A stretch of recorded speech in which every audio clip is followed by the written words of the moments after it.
Frères et sœurs, c'est dans l'Évangile selon Marc que je vous propose d'entendre l'épisode de la baie des cochons.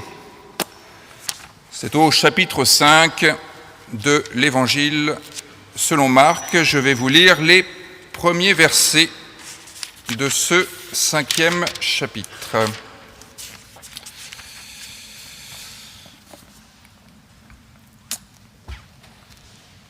Les disciples et Jésus sont en train de traverser le lac de Génézareth, la mer de Kinneret, selon l'appellation. Donc ils sont au nord de l'actuel Jourdain, ce qui serait un peu la limite entre Israël et la Syrie. Et donc, en traversant cette mer, ils sortent de ce qui était appelé la terre promise et se rendent de l'autre côté. Donc ils arrivent sur l'autre bord de la mer, dans le pays des Gadaréniens, et aussitôt que Jésus fut hors de la barque, il vint au-devant de lui un homme sortant des sépulcres et possédé d'un esprit impur. Cet homme avait sa demeure dans les tombeaux et personne ne pouvait le lier, même avec une chaîne. Car souvent, il avait eu les fers aux pieds et avait été lié de chaînes, mais il avait rompu les chaînes et brisé les fers et personne n'avait la force de le dompter. Il était sans cesse, nuit et jour, dans les sépulcres et sur les montagnes, criant et se meurtrissant avec des pierres. Ayant vu Jésus de loin, il accourut, se prosterna devant lui et s'écria d'une voix forte : « Qu'y a-t-il entre toi et moi, Jésus, fils du Très-Haut ? Je t'en conjure au nom de Dieu, ne me tourmente pas. » Car Jésus lui disait : « Sors de cet homme, esprit impur. » Et Jésus lui demanda : « Quel est ton nom ? » ?»« Légion est mon nom, répondit-il, car nous sommes plusieurs. Et il le pria instamment de ne pas les envoyer hors du pays. Il y avait là, vers la montagne, un grand troupeau de cochons qui paissaient. Et les démons le prièrent en disant : « Envoie-nous dans ces pourceaux, afin que nous entrions en eux. » Il le leur permit. Et les esprits impurs sortirent, entrèrent dans les pourceaux, et le troupeau se précipita des pentes escarpées dans la mer. Il y en avait environ 2000, et ils se noyèrent dans la mer. Ceux qui les faisaient paître s'enfuirent et répandirent la nouvelle dans la ville et dans les campagnes. Les gens allèrent voir ce qui était arrivé. Ils vinrent auprès de Jésus et ils virent le démoniaque, celui qui avait eu la légion. C'est pas une légion d'honneur, là. Assis, vêtu et dans son bon sens. Et ils furent saisis de frayeur. Ceux qui avaient vu ce qui s'était passé leur racontèrent ce qui était arrivé au démoniaque et au pourceau. Alors ils se mirent à supplier Jésus de quitter leur territoire. Et comme il montait dans la barque, celui qui avait été démoniaque lui demanda la permission de rester avec lui. Jésus ne lui permit pas. Mais il lui dit : « Va dans ta maison, vers les tiens, et raconte-leur tout ce que le Seigneur t'a fait et comment il a eu pitié de toi. » Il s'en alla et se mit à publier dans la Décapole tout ce que Jésus avait fait pour lui, et tous furent dans l'étonnement. Frères et sœurs, avant de reparcourir cet épisode et de faire nous-mêmes la traversée, je vous propose de prendre votre recueil de chants Louanges et prières. Notre organiste va nous jouer une première fois la mélodie de ce cantique pour que nous l'ayons bien dans l'oreille, et ensuite nous chanterons les 4 strophes et nous pouvons d'ores et déjà nous lever.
L'Éternel, garde-nous de nous croire arrivés, de nous croire possesseurs de ta vérité. Rends-nous disponibles pour une nouvelle rencontre avec ton Évangile, sous une autre lumière. Que jamais le passé ne nous enferme, mais que par ton esprit, nous soyons prêts à répondre à ton appel, comme de vrais enfants d'Abraham.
Chers frères et sœurs, si j'ai retenu ce récit pour notre méditation ce matin, c'est parce qu'il me semble que cette page d'évangile peut constituer une excellente feuille de route pour nous cette année. En quelque sorte, notre programme pour l'année. Le premier point que je relève, c'est la sensibilité de Jésus au réel.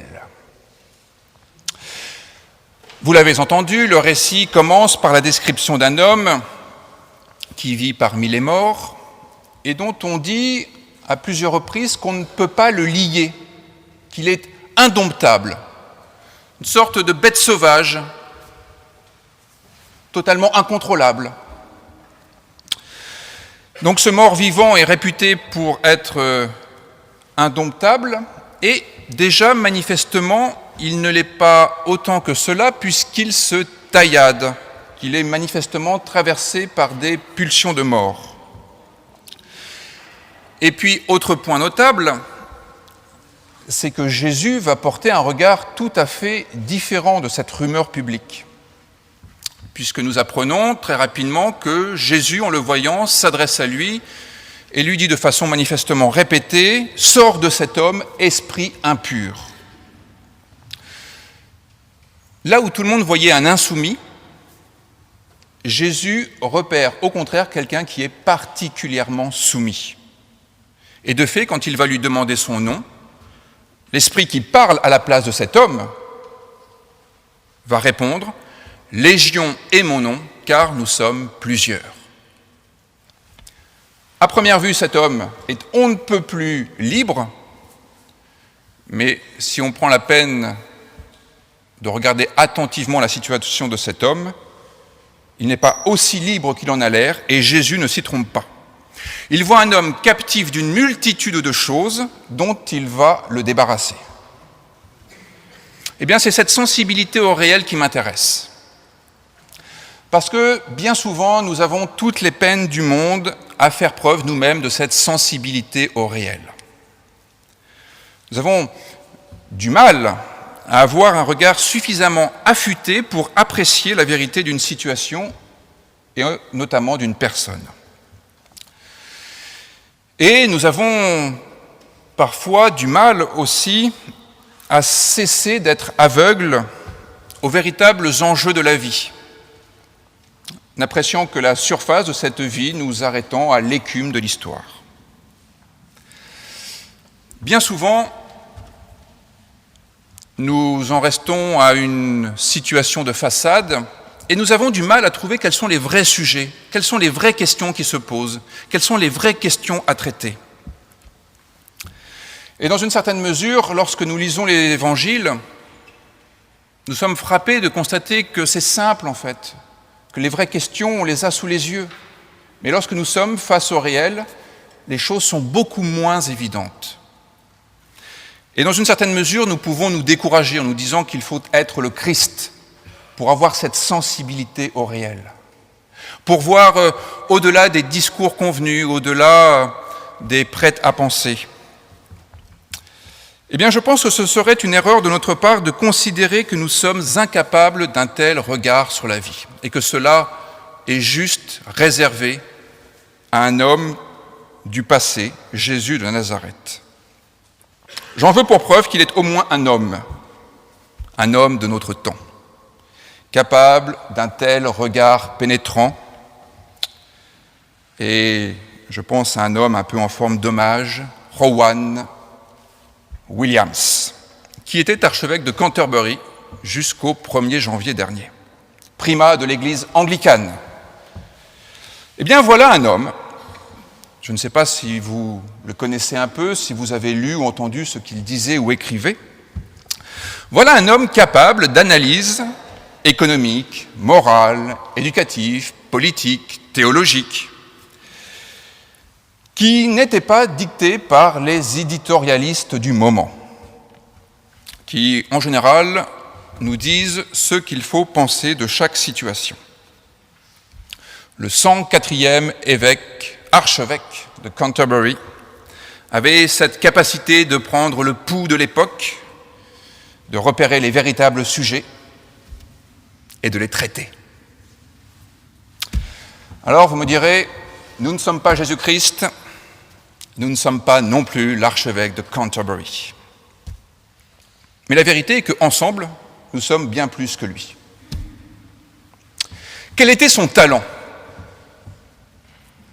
Eh bien, c'était de ne pas s'enfermer dans son bureau sur ses dossiers, mais d'aller à la rencontre de son église, l'église anglicane, église catholique, au sens d'église universelle. Église anglicane dont il était garant de la communion. Et il faisait connaissance véritablement de toutes les situations auxquelles les fidèles de cette église étaient affrontés. La spécificité de l'archevêque de Canterbury, c'était donc d'avoir une conscience de la vie et du monde nourrie par tout ce que lui offrait la vie de chaque Église de cette communion. Ce n'est donc pas un regard construit par sa seule petite lorgnette, dans son dialogue obsessant entre la Bible et son âme. C'est l'Église anglicane tout entière, par-delà toutes les rives, qui était convoquée dans chacune de ses interventions. Eh bien, je pense que nous pouvons faire mieux que lui, lorsque nous sommes ensemble là, comme c'est le cas un dimanche matin. Parce que lorsque nous sommes ensemble, nous sommes l'Église universelle. Au sens paulinien du terme, le corps du Christ. Et lorsque nous sommes là ensemble, ce sont les préoccupations de Madagascar, du Cameroun, de Saint-Germain-des-Prés, du Val d'Oise, du Proche et du Moyen-Orient, de Chine, d'Australie, d'Allemagne, à tel point que l'on peut même parfois se demander si le soleil se couche parfois sur l'oratoire du Louvre. Mais plus que ces points géographiques, qui sont nos racines, ou les lieux où résident nos proches, ou encore les lieux qu'habitent nos pensées, nous formons ensemble la plus belle compagnie d'expertise qu'on puisse oser imaginer. En prise directe avec les questions éducatives, parce que nous sommes enseignants, inspecteurs, lycéens ou étudiants. En prise avec les questions de justice, parce que nous sommes victimes, avocats, magistrats ou délinquants. Toutes les dimensions de la vie sont là, réunies, parce que nous sommes confrontés ensemble à ce qu'est la vie. Peut-être confrontés à la fin de vie, parce que nous sommes malades, parce que nous avons quelqu'un d'âgé dans notre famille, parce que nous sommes aides-soignants. Nous sommes concernés par le mariage pour tous, parce que nous sommes juristes, parce que nous sommes homosexuels, parce que nous sommes législateurs, parce que nous sommes éthiciens, parce que nous sommes fiancés. Nous sommes à la fois consommateurs de culture, promoteurs de culture, producteurs de culture. Nous sommes médecins ou malades. Nous sommes parents, diplomates, isolés, responsables, réfractaires, utilisateurs. Nous sommes revenus de tout, nous sommes curieux de tout, nous sommes l'Église universelle, le corps du Christ, ensemble. Et cela vaut mieux que tous les archevêques de Canterbury. Mais, petit problème en quelque sorte, quand engageons-nous vraiment de profonds dialogues enrichis par toutes ces expertises que nous portons ensemble, là, réunis? Il y en a un qui parle et tous les autres qui écoutent. Quand même une sorte d'asymétrie, même si les pasteurs de l'oratoire parlent nourris de tout ce que vous êtes. N'y aurait-il pas intérêt de temps en temps à supprimer quelques médiations et à vous parler les uns les autres directement, sans passer par la case pastorale? Ensemble, nous avons des capacités d'analyse christique. Eh bien, encore faut-il que nous les développions, que nous nous mettions en situation de nous parler et de mettre en commun nos observations, nos étonnements, nos questions. Encore faut-il que nous acceptions de rejeter ce qui ligote invisiblement notre parole, ce qui la tient captive dans des prisons invisibles, comme c'était le cas pour cet homme. A priori, on ne peut plus libre, mais en fait, complètement coincé. Il peut nous arriver de donner le sentiment, notamment au protestantisme, d'être insoumis, indomptable. Est-ce que ce n'est pas ce que nous revendiquons, une foi insoumise? Sur le papier, c'est comme ça. Il arrive bien souvent que nous soyons en réalité ligotés à des intérêts inavoués, des fidélités souterraines, des déterminismes dont nous n'avons pas toujours bien conscience, mais qui brident notre liberté de parole. Sur le papier, nous sommes libres. On ne peut plus libres. Mais quelle est notre réelle liberté de parole, dans les faits, actuellement, là? Enfin, pas là, précisément pendant la prédication, ne m'interrompez pas tout de suite. Mais dans notre vie d'Église. Certainement, parfois, notre parole est bridée, retenue en tout cas, pour une raison louable, celle de ne pas blesser notre interlocuteur, et nous préférons nous censurer que de risquer de le blesser. Parfois, c'est pour des raisons moins louables, pour des raisons de neutralité dans l'espace ecclésial ou de laïcité dans l'espace public. Et du coup, nous gardons nos convictions dans notre poche ou pour nos proches, ceux qui nous écouteront sans nous juger ou plus exactement sans nous condamner. À vrai dire, nous sommes loin d'être tout à fait libres de faire valoir nos expertises ou nos craintes, nos questions, nos doutes. Et nous sommes souvent loin de nous jeter aux pieds du Christ dans l'espoir d'être libérés de nos peurs, de nos conventions, de nos systèmes de fidélité qui fonctionnent si souvent comme des systèmes de neutralisation. Le fameux « je te tiens, tu me tiens par la barbichette ». Je ne dis rien sur ce sujet qui est sensible pour toi et j'attends qu'en retour, tu ne dises rien sur ce sujet qui est sensible pour moi. Cesse donc de me tourmenter. crie la légion d'esprits impurs au Christ. Cesse donc de m'importuner et laisse-moi me nourrir tranquillement de cet esclave qui n'ose plus rien dire, qui n'ose plus protester et qui m'est donc entièrement soumis. Alors il ne s'agit pas de faire comme cet homme possédé qui se taillade jour et nuit. Ne rentrons pas dans une logique mortifère en disant que nous ne valons rien, etc. Nous sommes censés avoir été libérés à un moment donné. Mais il faut reconnaître que nous avons des modes de relation policés, peut-être un peu trop policés parfois. En tous les cas, policés au point que nous avons du mal à nous parler, en dehors des petits comités. Le problème, c'est que si nous échangeons des banalités, et que les banalités deviennent notre mode de communication, nous risquons, nous aussi, de nous conduire tout droit dans le précipice et de suffoquer, de nous noyer comme des êtres banals. Le Christ, dans cet épisode, sauve l'homme de cette vie qui n'est plus sa vie. Le Christ sauve l'homme de n'être plus qu'une marionnette ou une sorte de fétu de paille malmené par des éléments qui se jouent de lui. Le Christ nous sauve de la banalité en nous libérant de ces légions de freins qui nous empêchent d'être nous-mêmes. Il nous permet d'être un peu nous-mêmes. Et de ce point de vue aussi, l'ancien archevêque de Canterbury, Rowan Williams, me donne à rêver. Allez consulter des photos de lui et observer sa coupe de cheveux. C'est déjà tout un programme de liberté d'être.